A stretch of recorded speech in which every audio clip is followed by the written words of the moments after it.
Hi, I'm Kathleen Hanna, and this is What's in My Bag? I'm at Amoeba Records.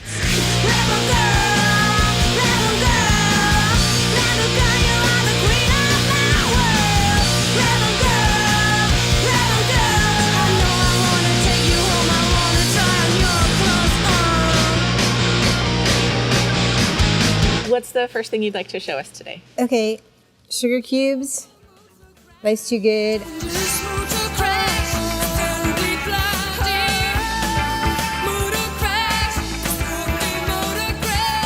I got this in the 80s when I was like 19 or something on cassette for my birthday. I had a very small birthday party in my apartment and someone stole the cassette, stole my birthday present. I'm still mad. But I love Bjork in all her incarnations. I love a lot of the things that she's been saying in the press about not being taken seriously as a female musician and having her work attributed to male producers and stuff. Like, she makes beats. Everybody, leave her alone.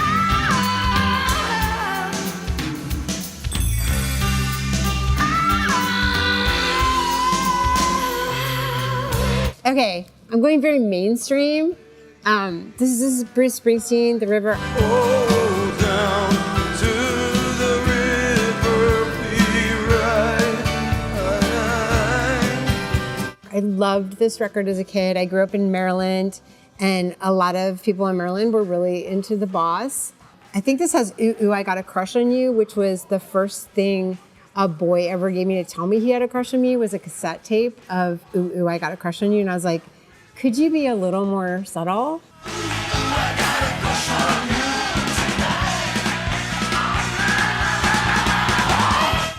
But I went to a Bruce Springsteen concert at MSG in the 2000s, and I love The Boss, but it was so long. It was like 5 hours, I think, long. And I was gonna get to meet him afterwards, and I left. I left because it was too long. I know you're not watching this, Bruce, but it's too much. It was also too long to be around thousands of men wearing button-up shirts, beige Dockers, and dancing like this.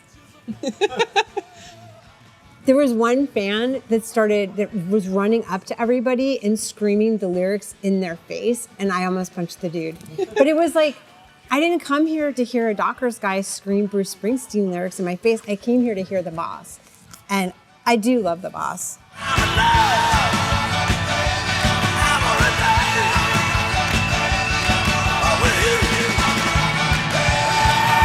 What happened to the boy who gave you the mixtape with that song? I don't know. We did PCP together like 10 years later, and then we lost touch. Okay, so this is Isaac Hayes' record.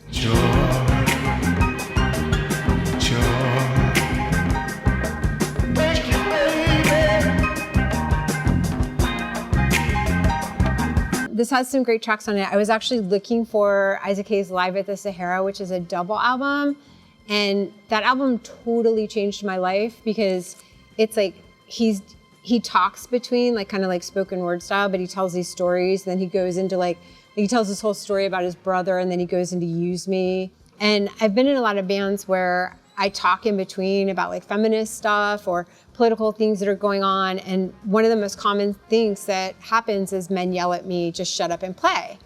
And I was like, oh, wow, I'm listening to someone talk and tell these, beautiful, funny stories, sometimes political stories, and no one's saying shut up and talk.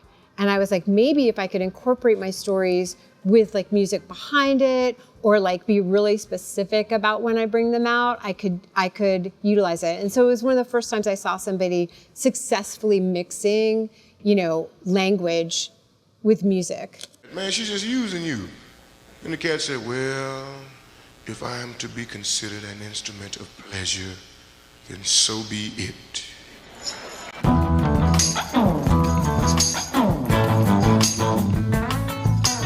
This is a new, it seems like it's a re-release of a Frightwig record. The record that really changed my life was Faster, Frightwig, Kill Kill.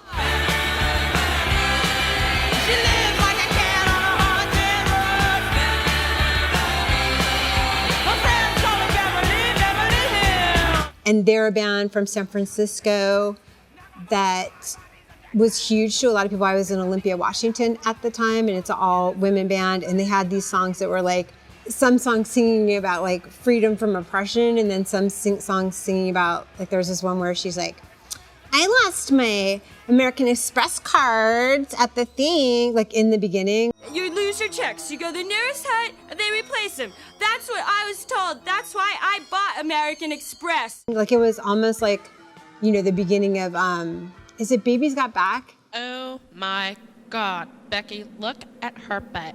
It is so big. But like great punk rock music, and so nobody knows about them. Like Frightwig, if you like any music I make, you have to get a Frightwig record.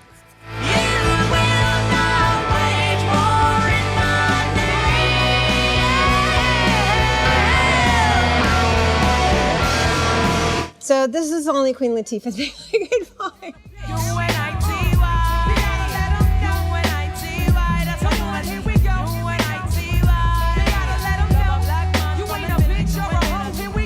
I've always been amazed by how the song U.N.I.T.Y changed the world. In the 90s, like a lot of people talk about riot girl music or whatever, you know, bands like L7 and Babes in Toyland that really paved the way for a lot of younger women who are making music today. But I just want to bring up that Queen Latifah wrote U.N.I.T.Y, and it's a fascinating song on many, many levels. One thing, it was very, very mainstream, and so a lot of women who were interested in feminism or just supporting other women we had an anthem, like we were given this like amazing pop anthem, but she also trashes another woman in the song. You barely know your ABC, please. There's plenty of people out there with triggers ready to pull it while you trying to jump in front of the bullet, young lady. And I think it's so important that both things coexist. And that's why I think the song is so powerful, because it's got a let's come together message, but it's also like, we don't have to come together in the way that we pretend we don't fight or that we don't have differences from each other. So I just think it's such a hugely important song. So that's why I picked this.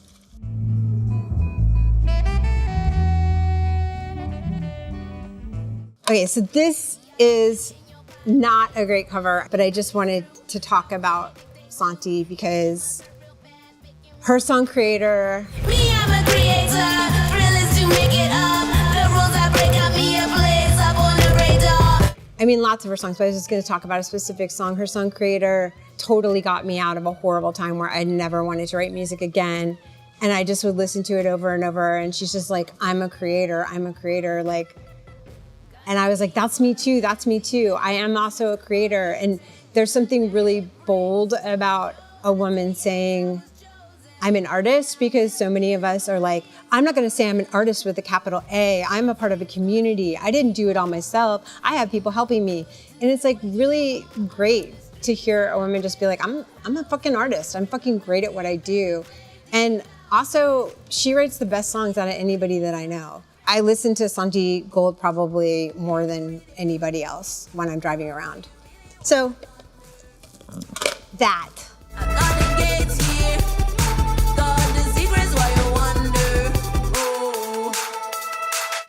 Okay, I mean, no brainer. Don't believe the hype. Don't believe the hype. Don't believe the hype. When I was in Bikini Kill, which is a punk band I was in, I guess I'm in it now too. I used to get a lot of crap on tour, like guys throwing stuff at me, trying to hurt me, yelling things at me, blah, blah, blah. And the thing that kept me alive was this record, listening to it on my cassette Walkman while I ran on days off. And I was just so blown away by a record that could be so politically forward-thinking and that spoke about Black liberation on multiple levels, but also was sonically so amazing. And one of my very favorite things is the way that Chuck D is always like really close up on the mic, and then Flavor Flav is always like kind of far away. So it's like he's yelling out of a window, or it gives you this feeling that there's like this depth, you know, and that it's happening in this actual location. Bring the noise. Yo, PE in the house. Stop feeling. Yo, Chuck, what you can do, boy. Almost everything about this record is completely perfect to me, so don't ever say anything bad about it. Okay, you guys, I love her. I love Selena Gomez. Still look good for you, good for you. I love what she does in the world. Like, I love that she talks about mental health and that she's done stuff for women's education in Africa. And people need to just leave her the fuck alone. I feel very protective of Selena Gomez, and I feel like it's not even a guilty pleasure. Like, some of her songs are really, really good, and I really enjoy listening to them. So many songs like really, I don't know, bring me to a kind of dramatic, emotional place, or bring me to a really fun poppy place, like the collaboration of Ice Cream I loved. Coldest with the kiss, so he call me ice cream. Catch me in the fridge, right where the ice be. So, Demi Lovato. I think I'd have a heart attack. I think I'd have a heart attack. I guess I wanted to mention Demi Lovato, not only because the only manager that I ever had, band manager, dumped Le Tigre to work with Demi Lovato and then ended up in jail. But that's another story. The thing about Demi Lovato is she has a total power voice, and I really enjoy listening to her. And I watch a lot of YouTube clips of seeing how her voice has changed over the years, and then how, like, I can tell when she's like doing the vocal work really well and she's healthy and stuff. Like, I know that's psycho to like be picking her voice apart, but it's like I'm always trying to figure out how does she keep that power voice going and healthy. As a singer, it's something that you look to other singers to be like, how is she doing that? Because I can sing very athletically, but I have to take really good care of when I bring that voice out. And so it's been interesting to see over the years her holding it back until certain parts of the song more, because that's something I think you realize as you tour more, you can't have the power voice the whole entire time, or you might not make it to the end of the set. But I saw a movie during quarantine that she made, and she mentioned this thing that I feel like nobody talks about, and I felt like she was extremely brave. She talked about being raped and then going back to the person who raped her and having sex with them again, but trying to take it over. Like almost having this compulsion to go back to the person who abused you, but make it right this time, but be like, I'm the one who chose this. It's almost like trying to reframe the narrative of the past on like, well, it wasn't rape because I did it consensually this time. And I have had that experience in my life, and I know many other women who have, but it's such a tricky thing to talk about because it makes you a completely unreliable narrator. It makes you not so much of a victim, because why would you, and we hear this all the time with like, oh, well, she texted me and thanked me for the date. That doesn't mean you didn't rape her. It might mean she's scared of you and she wants to keep things on the even keel, because if you don't know she raped her, there won't be like a murder where she ends up cut in pieces and like in a rollaway bag. So that's the end of my music stuff. I hope you enjoyed me talking about rape and music at the same time. Oh, wait, I have a book. Is this too heavy? I don't care. I don't care if it's too heavy. I really don't. Hi. Okay, so this is Black Punk Now by James Spooner. This just came out. I don't want to brag, but I got an advance copy, and I haven't read it yet because I just got over COVID and I just couldn't read because my brain fog was too bad. But I'm so excited to read this book. He wrote a book called High Desert that's a graphic novel that's about growing up in the high desert, Black, loving punk. And he has this amazing story in that graphic novel about where he's in shop class and he's making a bust of Ian MacKaye out of clay. And then the story of what happens, I'm not gonna ruin it for you, but it's a really powerful story about, when your heroes let you down and how you deal with that. And so I highly recommend High Desert, and I know that this book, which is a compilation, is gonna be fantastic. So I hope everybody reads it because I know it's gonna be great. Thank you so much. You're welcome.